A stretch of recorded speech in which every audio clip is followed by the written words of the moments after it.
What's going on, guys? Welcome to another episode of Life of a Psych NP. I'm Darty, and I'm here with my good buddy, the Psychiatric NP. Make sure All right, guys, it is the Life of a Psych NP and myself. Guys, I'm excited. We're going to do a little video today, guys, on talking about our own private practices and our journey.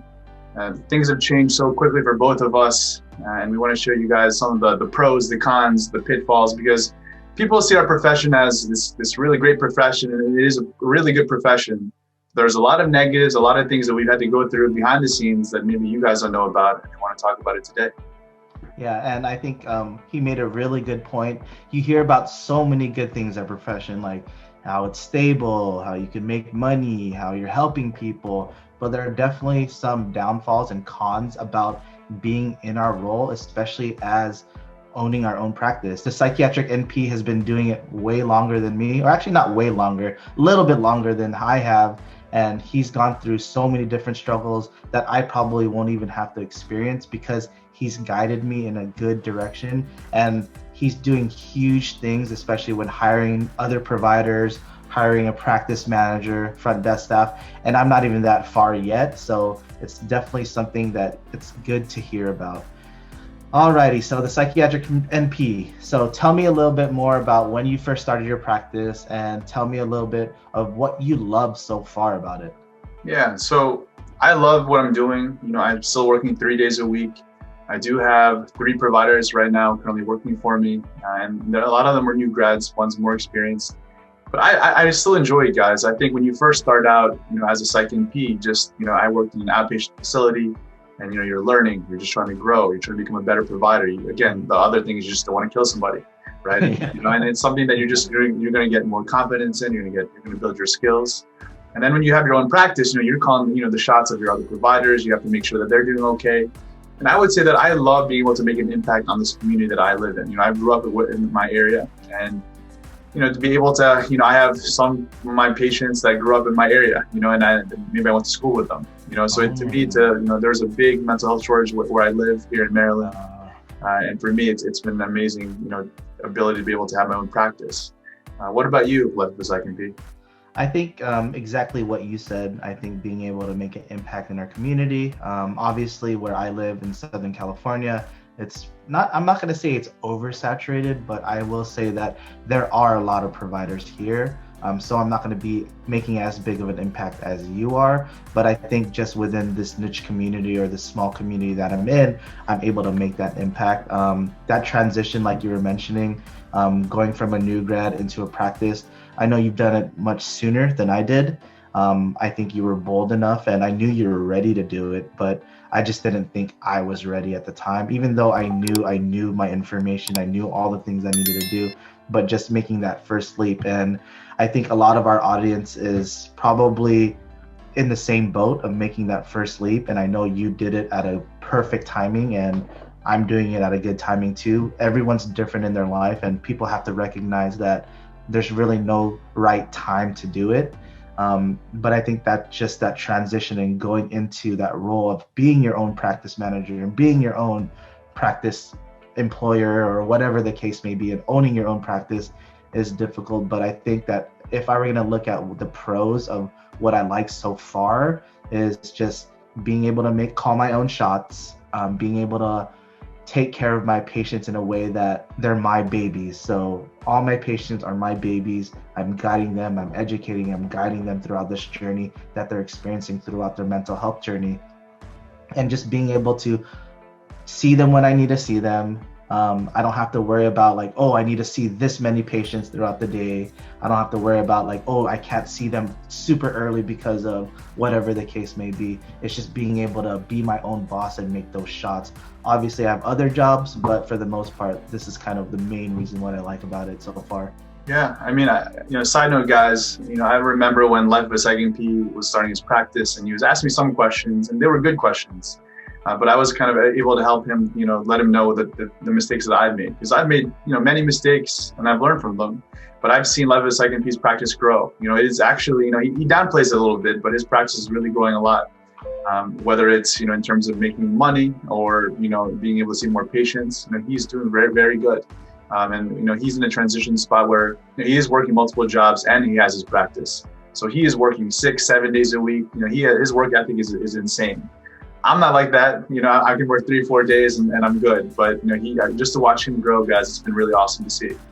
But I think what people need to understand too is, yes, you work only 3 to 4 days seeing patients, but realistically speaking, you're working 7 days a week.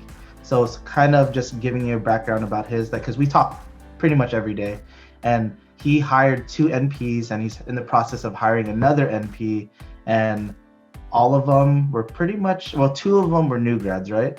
Yeah, so I have one new grad that's working for me. She's 2 months in. I actually hired already a 3rd provider, so she's about to start in a month or so. But I also have a 3rd provider, but she's getting up to leave. But yeah, so 3 right now, but two pretty soon.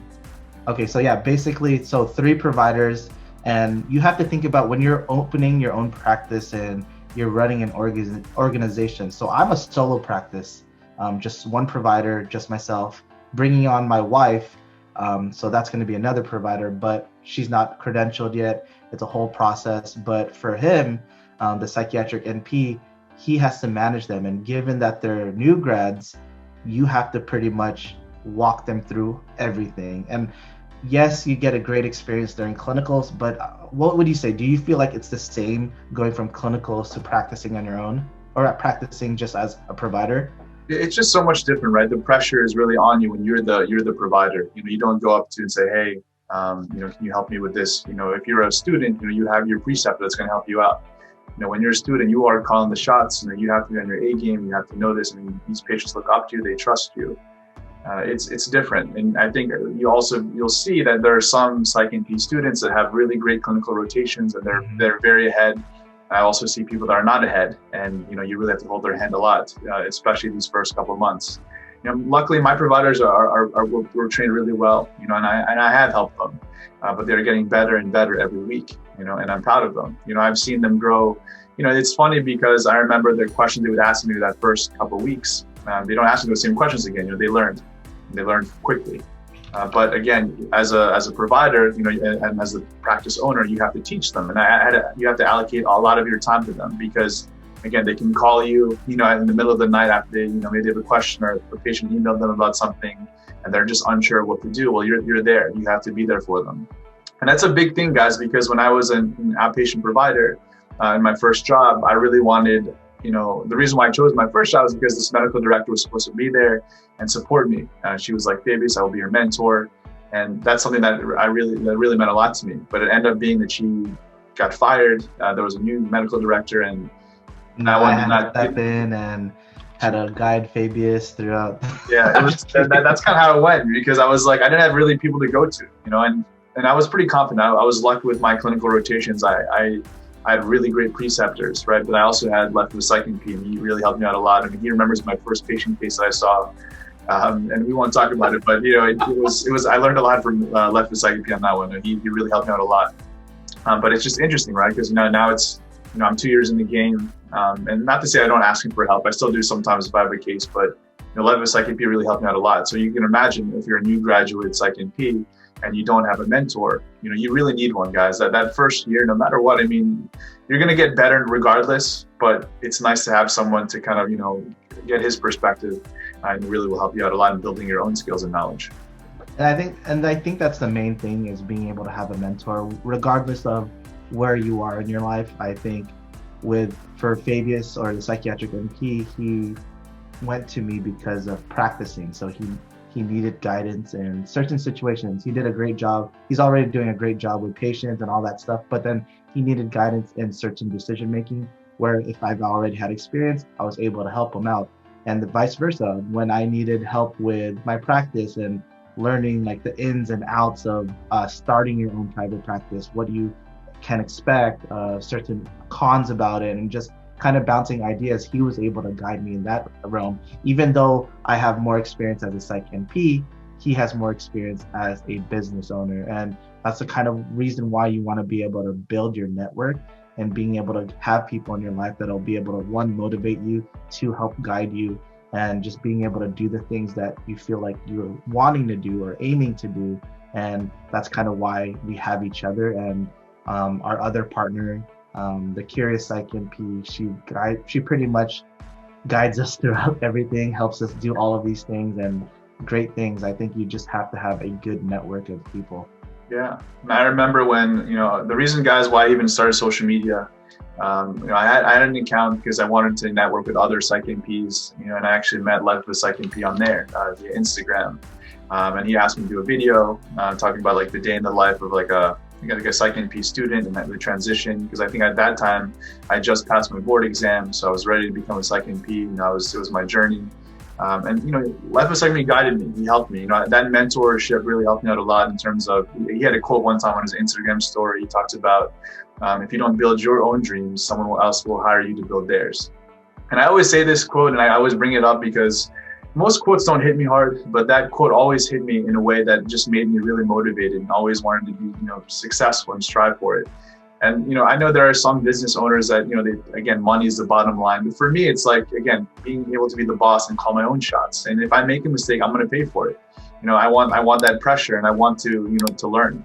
But LifeofaPsychNP always told me, you always, shoot your shot and just, be confident. And I've never really had an issue with confidence, but this is a little bit of a different game here because, becoming a provider and again, going from the RN to the NP role, I mean, it's a drastic, and then again, being your own practice owner, that's again, another drastic leap. So I think in a way, LifeofaPsychNP really helped me out a lot in terms of understanding, my role and trying to, make smart decisions, but again, chase your dreams. Yeah, and I totally agree. And damn, you're complimenting me for days, huh? That's how I go. No, but honestly, I think what he said was important is you need to be able to kind of just utilize people's strengths and sometimes take risks. And he was mentioning to me from the very beginning, because I told him, I was like, oh, I'm thinking about starting my own private practice, and which I did, and I was seeing patients here and there and didn't really want to continue, but he's like, bro, just do it. It's super easy to do, or not I'm not going to say super easy, but it's manageable.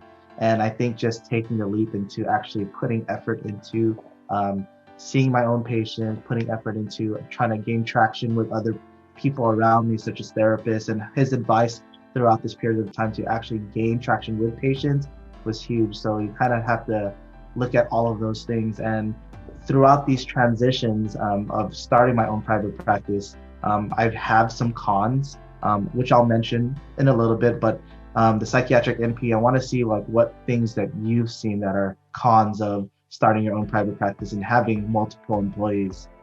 Yeah, this is a big one, guys. So, I want you guys to understand it takes a lot of work. I get DMs on Instagram or questions about, hey, is it hard to start a practice? And it's very hard. People don't, understand like it's so much work.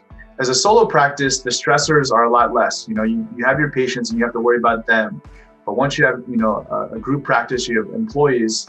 There are some employees that will call out. There are some employees that will have other issues in life, and it's going to happen. And you're going to have to put out all the fires. And that is the one thing that I've learned. And when I say I work 3 days a week, I do Monday, Tuesday, Thursday. But guys, like LifeofaPsychNP said, I'm working on my days off, Wednesday, Friday, Saturday, Sunday. I do a lot of the admin tasks still on my days off, whether it's a patient email request or it's something that my staff can't answer, or if it's one of my providers that have a question, I'm always there. I'm 24/7. I'm like 7-Eleven. So it's a lot, and the thing, guys, is that it's something that I'm getting used to. But there was a time, maybe a month ago, 2 months ago, I was really tired. I just didn't post on TikTok or my YouTube, and I felt gassed. I would come home and I'm just like, man, like tomorrow, like, I'll work from 10 a.m. to 6 p.m. I'll come home and it's 6 p.m. But then I have other emails where I have to help my providers or I have to help some of my staff with some things. It's like, you have so much responsibility as a practice owner, and it's so much different than being a solo practice owner. And there are highs and lows, guys. And I'll tell you, if I'm being honest, these last 3 months, I've definitely had a lot of lows as a practice owner, but I've also had a lot of highs still as well. It's just the stress is there, and you have to learn to hire staff that you can help you take some of the stuff off your plate. The problem is, guys, a lot of us want that, we want to make sure everything's done correctly. You have your own way to do it, but if you have to try to do everything on your own, you'll put yourself to the ground and you won't be able to be a successful practice. And I'm learning over time as, in terms of revenue and those things, I have more money to allocate towards help and staff. And that's trying to find that balance. But I will say that it is a lot of work, being a practice owner, and I can see why when there's a lot of people that start practices that fail because I think they don't understand how much work it really takes. It is something that is a full-time job, whether this is just your job, but imagine if you're married, you have kids, you have other obligations. That also, again, new stresses. I mean, if you want to practice self-care, it's like, where do you find time? There's a lot of people that are business owners, not just in our field. They talk about how they work 24/7. They barely have any time for their families. Our field is not any different if you don't manage your time correctly. But it's hard. And again, I'm still learning. I'm learning, trying to find the balance. But what about you, LifeofaPsychNP? I know you've been doing it for a little bit now, but what are the cons that you've seen that I guess, comparative to, I guess, working for another practice, not being So there are a lot more cons than I thought there would be. Obviously, we went through different experiences with our old jobs, but in my old job, I didn't really have to do scheduling. I didn't have to do any paperwork, or in one of my current jobs, I didn't have to do any paperwork. I didn't really have to do any of the front office or the back office end of things. And as I transitioned to having my own private practice, I have to do everything now. Like, I have a virtual assistant. That's another story that I'm having issues with, but he's a really good person. Like, he does really good things. He does his job, but then we have to manage certain things that he doesn't necessarily know. So I still have to do the things that he doesn't know how to do. And even though I can teach it, but you can only teach a certain extent of what they can do because they're limited in certain situations. But kind of just the back office, the front office things are way more work than I thought. And then the marketing side of things, like, yes, I'm getting a good steady flow of patients, but I still have to reach out to other providers, reach out to other therapists, psychologists, and just being able to see like how I can help them and in turn them help me. And just this back and forth can take up a lot more time. And I'm working so many other jobs, and in your other jobs, you get patients because they're doing all the things, right?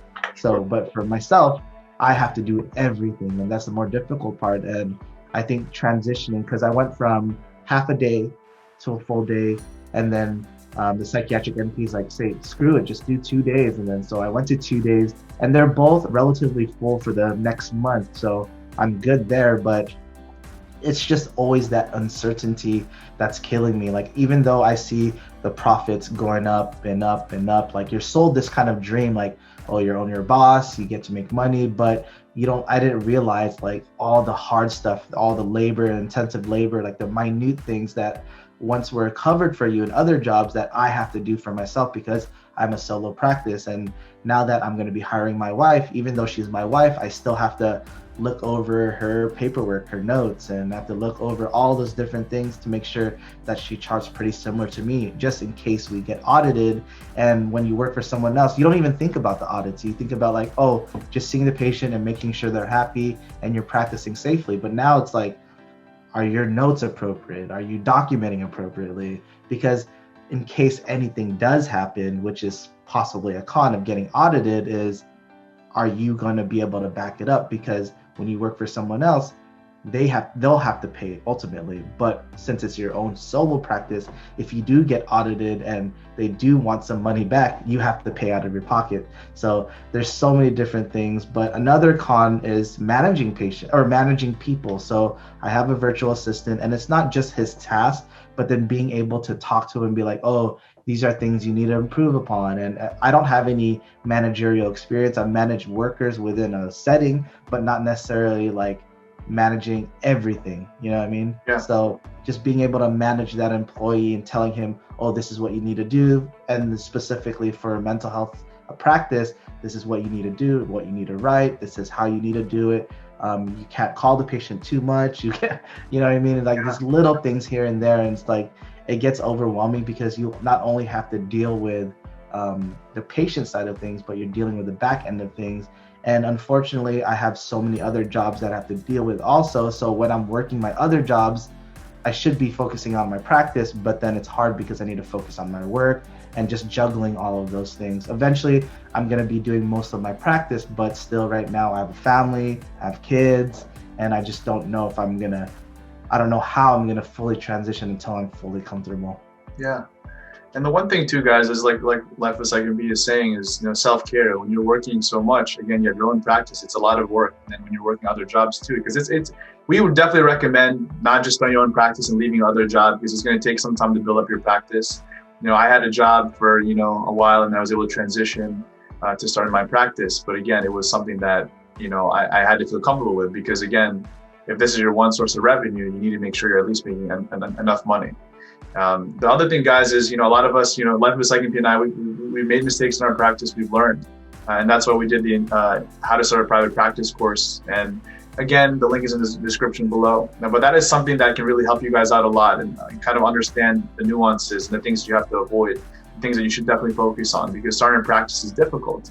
And we made this course, again, to really help you guys understand the basics of starting a practice, but then also some of these details that really are important, like the marketing side, and how important that is, and how you can differentiate yourself from other practices.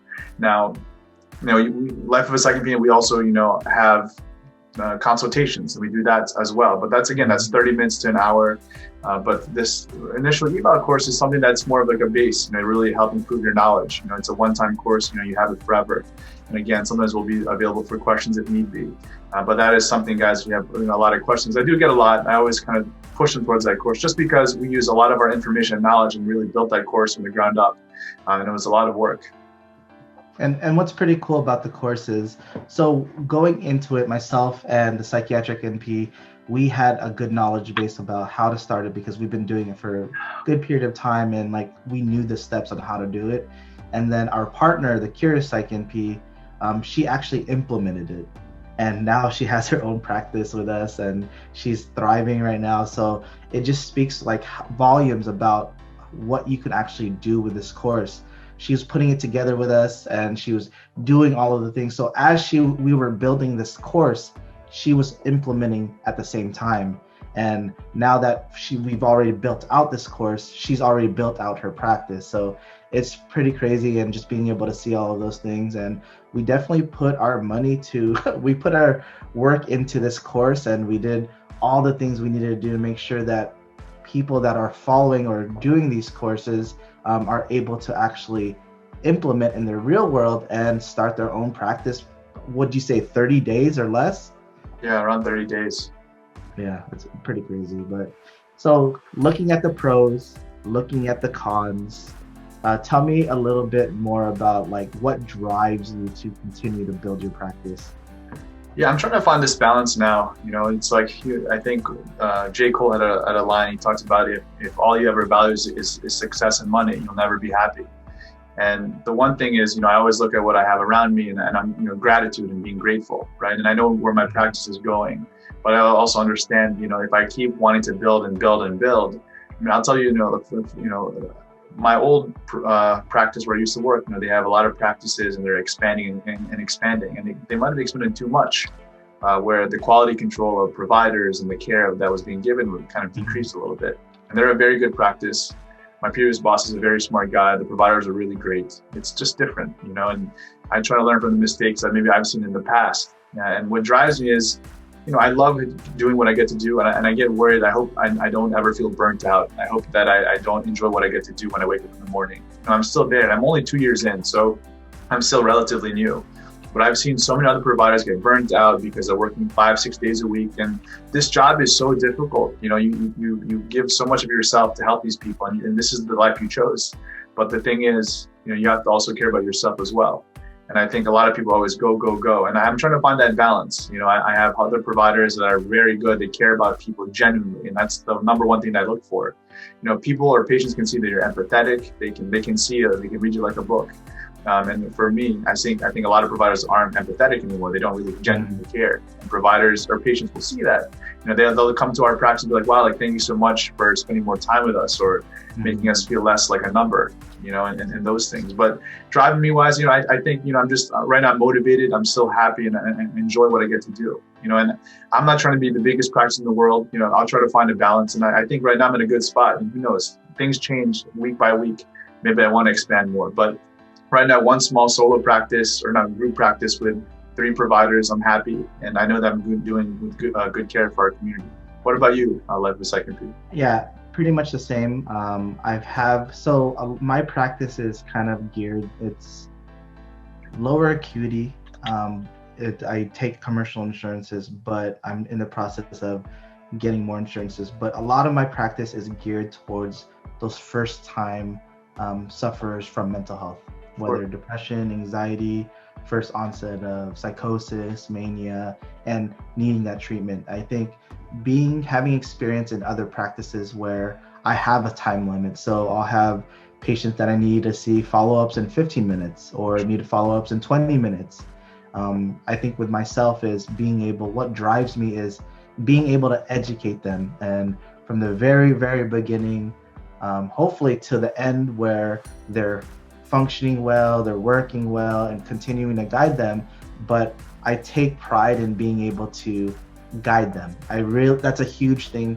I always tell them about guiding them throughout this process, being able to be a team. We're working together, and being able to just go through this process, right? And that's what I like to do. And I like to be able to have that flexibility. If I need to see them in 30 minutes, great. If I know I'm going to be able to spend time with them for an hour for a follow-up and just going through basic psychotherapy with them, I can do that. And that's the thing. It's like, I'm able to choose how I want to treat a patient and being able to provide them with that patient-centered care. And at the end of the day, this is a customer service driven field. And if you're helping them and being able to provide good customer service and actually enjoy doing it, it's going to be a good thing, especially as a practice owner. So that kind of drives me into wanting to get more new patients and wanting to help guide them and just be able to go throughout this journey together and experience the goods, the bads, the dirty, or whatever the case may be. We're able to experience it together. Yeah, it's a lot about, how much impact can you make in the community, but also, how much, fulfillment can you get from this job, right? Because, we feel gratitude, we're grateful to get to do what we get to do. But again, the other thing is, do we still enjoy doing it? And I think once, LifeofaPsychNP, I speak about it. Once there's again, another Drake line. He says, once I feel like I'm not enjoying it, I'm going to stop doing it.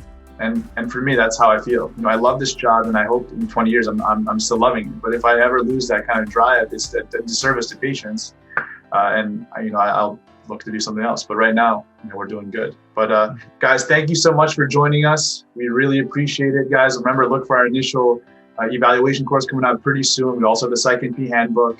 But again, we also have how to start a telepsychiatry private practice in the link below. Thank you guys so much. Thank you guys. Have a good one.